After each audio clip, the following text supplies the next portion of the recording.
Ya, mari kita mulai ngaji malam hari ini dengan sama-sama membaca suratul Fatihah. Untuk yang beragama lain bisa menyesuaikan. Al-Fatihah. Selanjutnya kami persilakan kepada Pak Farudin Faiz. Bismillah. Assalamualaikum warahmatullahi wabarakatuh.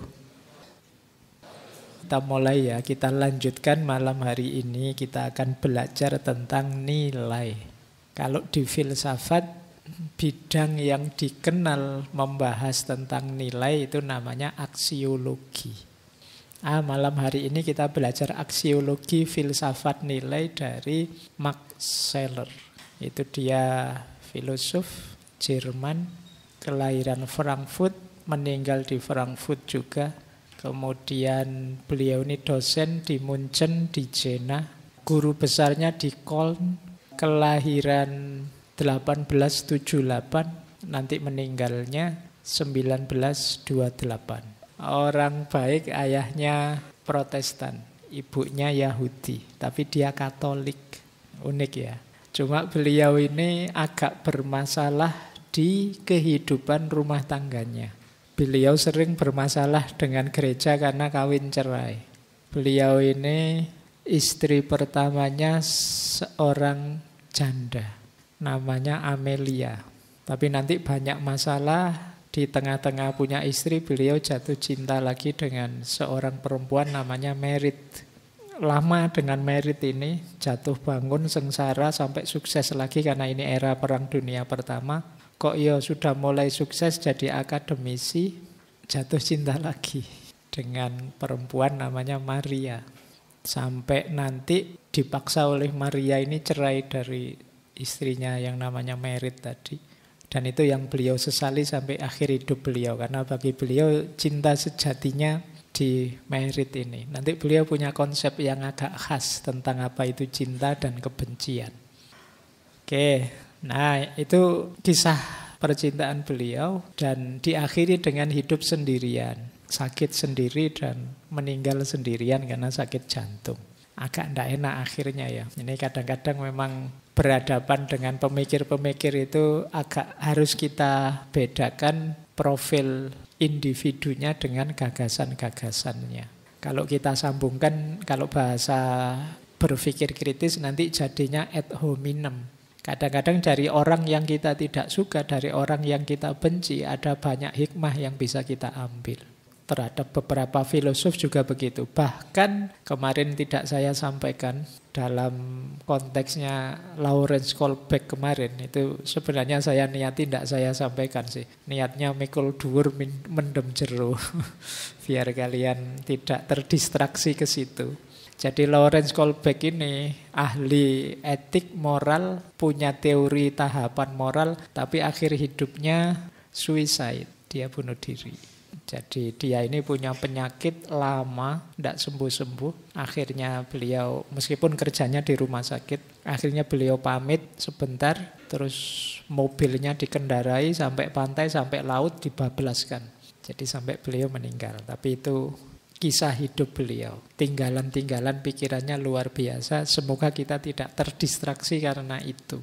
Termasuk tadi, Max Scheler tadi. Saya khawatirnya begitu saya cerita begini, terus teman-teman, apalagi yang putri-putri, wah suka kawin cerai, enggak jadilah, mungkin sudah begitu. Oke, enggak ya, kita sisihkan dulu itu, kita intifak, mengambil manfaat dari pikiran-pikiran beliau tentang nilai. Karena ini nanti bagian esensial dalam hidup kita. Hidup kita itu bermakna karena ada nilai. Kita akan sering sekali pakai istilah nilai-nilai kemanusiaan, nilai ketuhanan, nilai Pancasila, nilai persaudaraan. Kita sering sekali mengucapkan kata nilai ini.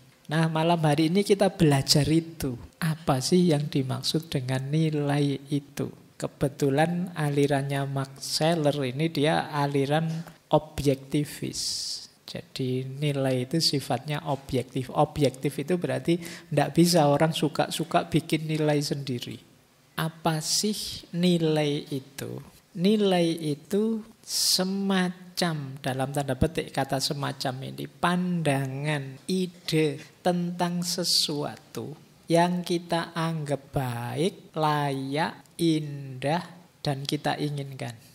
Jadi itu nilai yang diinginkan oleh orang, oleh masyarakat. Nilai itu kan selalu kita idealkan. Misalnya HP ini bagi kita kan bernilai. Kenapa? Ini penting loh Pak untuk komunikasi. Ini berarti ada nilainya. Jadi dia sesuatu yang kita anggap baik, kita anggap layak, kita anggap penting, kita anggap indah, dan kita inginkan. Dan biasanya nilai ini ada dalam sesuatu. Max Scheler mendefinisikannya sesuatu yang dituju oleh perasaan yang mewujudkan a priori emosi. Ini kalimatnya khas filosof. Cirinya nilai menurut Scheler, yang pertama apa? Nilai itu menentukan berharga tidaknya sesuatu menurut kita. HP ini sangat bernilai bagi saya, tapi bagi simbah saya mungkin yang gaptek, tidak ngerti teknologi, ya HP itu buat apa? Mungkin bagi beliau, ngapain sih anak-anak sekarang itu tiap hari mentelengi barang ini? Dapat apa dari situ? Apa asiknya? Karena beliau tidak menguasai tekniknya, tidak mendapatkan kenikmatan dari sini. Kalian yang menganggap ini penting. Kalian sekarang kan kalau baterai HP habis saja kan rasanya kayak dunia setengah kiamat. Jadi nilai itu sesuatu yang kita anggap bernilai. Nilai ini juga mempengaruhi keputusan kita, tujuan kita, perilaku kita. Itu sama dengan yang di bawahnya, menentukan tindakan kita. Sesuatu yang kita anggap bernilai, itu nanti biasanya kita utamakan dibandingkan yang tidak kita anggap bernilai. Dan itu nanti teorinya Scheler itu ada hierarkinya, ada rankingnya. Ya kelihatan kan misalnya nilainya HP ini mungkin kalah dengan nilai kesehatan kita misalnya. Kesehatan kita kan juga bernilai. Secanggih-canggihnya HP, sebutuh apapun kita pada HP, kalau pas kita sakit, tidak ada artinya. Nah, berarti ada hierarki nilai itu, tidak sama. Temanmu penting, tapi orang tua lebih penting. Nah, ini hierarki namanya. Orang tua penting, tapi Allah lebih penting. Nah, ini namanya nilai itu ada hierarkinya. Dia menentukan keputusan kita, menentukan tindakan kita, menentukan orientasi hidup kita. Jadi nilai menentukan keputusan, tujuan, perilaku. Terus memandu tindakan tentu saja. Nanti ini nuntun kamu melakukan apa, tidak melakukan apa. Memberi persepsi tentang dunia. Jadi nilai itu jadi kacamata kita membaca dunia. Orang yang menganggap harta sangat bernilai pasti berbeda cara membaca dunianya dengan orang yang menganggap jabatan itu sangat bernilai. Atau gelar itu sangat bernilai. Atau kekayaan sangat bernilai dan lain sebagainya. Jadi nilai itu menentukan persepsi kita terhadap dunia. Kenapa kok ada orang matre misalnya? Ya berarti dia memandang materi itu sangat bernilai. Melebihi nilai-nilai yang lain. Jadi nilai menentukan cara pandang. Kalau kalian ingin melacak alasannya, kok orang ini berani berkorban demi jabatan sampai sedemikian rupa ya, nabrak norma nilai dan lain sebagainya. Itu pasti ada yang dia anggap bernilai. Mungkin jabatan itu sangat bernilai baginya, atau reputasi di tengah masyarakat sangat bernilai, status sosial sangat bernilai dan lain sebagainya. Kalian juga boleh introspeksi. Aku ini kok begini ya cara berpikirnya. Kira-kira apa sih dalam hidup ini yang ku anggap bernilai? Cara mudah mendeteksi apa saja yang kalian anggap bernilai itu yang kalian enggan berpisah, enggan kehilangan itu. Itu biasanya sesuatu yang kalian anggap bernilai. Jadi itulah cirinya. Nilai bisa berubah ketika pengalaman kita berubah. Ya kayak tadi loh contohnya kalian menomorsatukan pasangan. Kuliah nanti saja. Begitu patah hati ganti sudah nilainya. Apa itu pacaran, apa itu pasangan. Ya kan? Hidup itu yang serius lah, kuliah lah. Sekarang saya tak fokus kuliah. Ganti sekarang hierarki nilainya. Kenapa? Pengalamanmu berubah sekarang. Zaman dulu kalian waktu kecil dengan sekarang, itu prioritas-prioritas, rankingnya nilai pasti juga berubah. Zaman kalian kecil mungkin nonton anime, nonton film kartun, kalau minggu pagi-pagi itu penting sekali. Sekarang enggak. Yang penting kalau minggu pagi itu jalan-jalan, Pak. Nanti bagi yang tua beda lagi, yo. Minggu pagi itu saatnya bareng keluarga. Atau apa. Prioritas nilai bisa berubah-ubah, begitu pengalaman juga berubah. Jadi nanti kalian perhatikan dirimu ya. Jadi cara mudah antara lain memahami diri kita itu apa sih yang kita anggap bernilai? Agama penting enggak?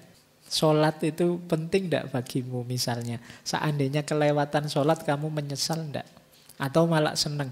Alhamdulillah saya lupa. Lupa kan enggak ada hukumnya. Enggak dosa toh.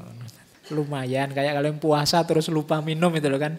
Alhamdulillah lumayan lupa dapat rezeki minum. Malah seneng. Nah itu mungkin hubungannya dengan prioritas dan nilai tadi. Puasa mungkin bagimu nilai kewajiban saja. Sehingga ketika kewajiban itu terangkat, meskipun sementara kamu senang. Atau mungkin bagi yang lain nilai kebutuhan. Sehingga kalau lepas, kamu menyesal karena kamu perlu itu, butuh itu. Dan seterusnya. Jadi ini cirinya nilai. Kemudian ada lagi kata Scheller, perilaku yang tidak konsisten menunjukkan tidak ada nilai. Kemarin katanya yang nomor 1 kuliah, sekarang ganti pacaran, besok ganti lagi organisasi, besok ganti lagi urusan. Ganti-ganti terus, itu kemungkinan kalian masih belum punya nilai. Belum ada yang kalian anggap berharga. Pindah-pindah terus. Kemarin katanya A, sekarang B. Sekarang A, besok apa lagi. Katanya ngaji penting. Diajak ngopi, milih ngopi aja. Ngaji kan gampang, rekamannya ada. Nanti besoknya lagi ganti lagi. Ngajilah ngopi itu apa. Bolak-balik terus. Berarti memang tidak ada yang kamu prioritaskan. Tidak ada yang kamu anggap bernilai. Jadi gonta-ganti yang tidak istiqomah itu menunjukkan sebenarnya nggak ada yang bernilai. Kamu belum menetapkan nilai. Jadi inilah nilai. Semua orang pasti memiliki. Yang normal tentu saja. Orang punya valuasi sendiri, penilaian sendiri terhadap hidupnya. Lebih detail lagi, kata Scheller, nilai itulah sebenarnya yang kita tuju dalam hidup. Tidak kok Pak, saya mengejar kenikmatan. Kata Scheller enggak. Kalau kamu bilang kamu mengejar kenikmatan, sebenarnya bukan perasaan nikmatnya. Tapi karena nikmat itu kamu anggap bernilai. Sama-sama nikmat. Kalau itu tidak kamu anggap bernilai, ya tidak kamu kejar. Jadi dia jadi tujuanmu ketika kamu anggap bernilai. Bukan dia bernilai karena kamu tuju. Jadi kalau kamu, Pak enggak kok Pak, saya HP ini itu karena saya senang sekali kalau main HP. Seolah-olah senang itu tujuanmu, enggak. Sebenarnya tujuanmu itu adalah kesenangan dari HP itu kamu anggap penting. Meskipun senang, kalau kesenangan dari HP ini enggak kamu anggap penting, ya tidak. Jadi misalnya tadi loh, nongkrong di kafe itu asik loh. Tapi kalau asiknya nongkrong itu tidak kamu anggap bernilai, ya kamu tidak akan memprioritaskan nongkrong di kafe. Sesuatu jadi tujuanmu itu karena dia kamu anggap bernilai. Jadi hakikatnya tujuan hidupmu itu ya nilai-nilai tadi. Kalau agama tidak kamu anggap bernilai, ya dia tidak jadi tujuanmu. Meskipun kamu tahu agama itu penting. Meskipun kamu tahu dia berpengaruh dalam hidupmu. Tapi ketika valuasimu rendah, penilaianmu rendah. Nah, agama bisa nanti-nanti Pak. Sementara karir dulu Pak. Sementara kekayaan dulu Pak. Nantilah kalau sudah umur-umur 60 ke atas baru tobat misalnya. Nah ini kan kamu posisikan nilainya rendah. Ya dia tidak jadi tujuanmu akhirnya. Yang kamu tuju selalu saja yang kamu anggap paling bernilai. Jadi yang pertama itu hakikatnya tujuan kita itu ya nilai tadi. Sesuatu yang kita anggap bernilai. Yang kedua ini menarik. Tadi saya bilang dia ini objektivis. Nanti kita lihat argumennya Scheller tentang objektivis ini. Nilai itu sifatnya mutlak, tidak relatif. Jadi mutlak itu ya kita menganggapnya baik ya baik sudah. Nikmat ya nikmat, enak ya enak. Tidak tergantung apapun. Nanti ada penjelasannya di belakang. Sisi mutlak dan objektifnya nilai. Yang ketiga, nilai itu sesuatu.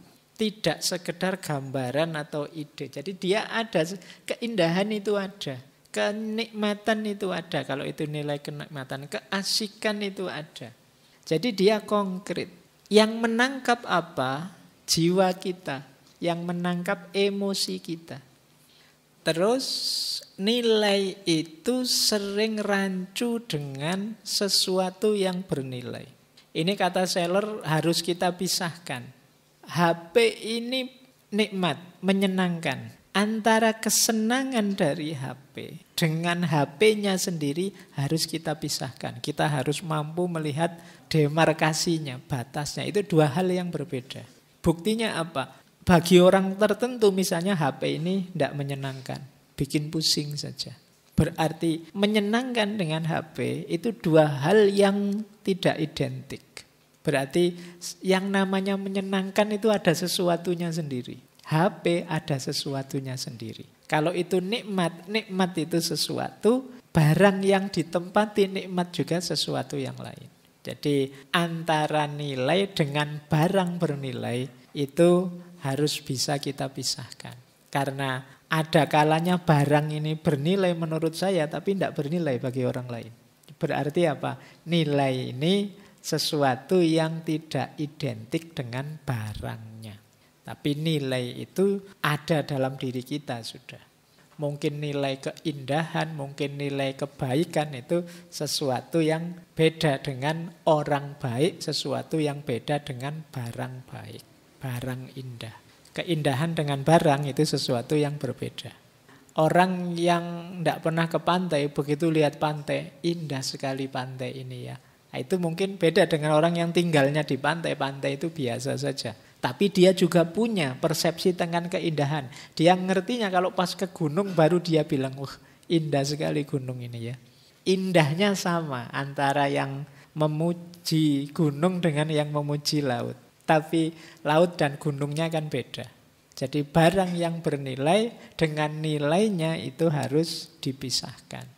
Ini nanti yang jadi akar pikirannya Seller bahwa nilai itu objektif.